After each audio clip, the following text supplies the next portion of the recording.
This is my REPP70 Media Blast cabinet that we use at Redline for developmental work, trying things to see what works and what doesn't and whatnot.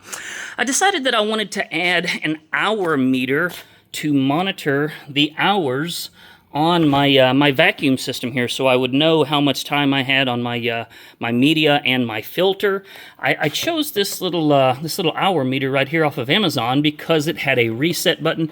You can see it's at 0.01 hours right now. I wanted the ability to be able to reset it back to 0 so that, like, you know, when I clean or install my filter that's inside that cabinet, you know, I can keep an eye on how many hours are on things. I'll put a link in the description to this little hour meter on Amazon.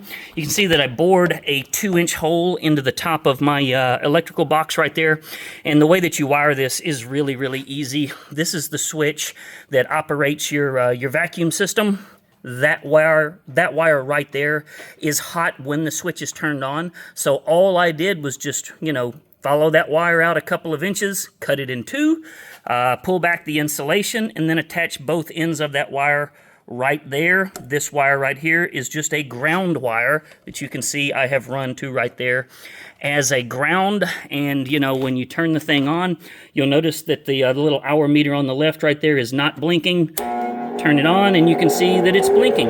So that's really all there is to it. If you want to install one of these little hour meters on your cabinet to monitor how much time is on your vacuum system, if you do choose to do this, pull the plug out of the wall when you do that wiring.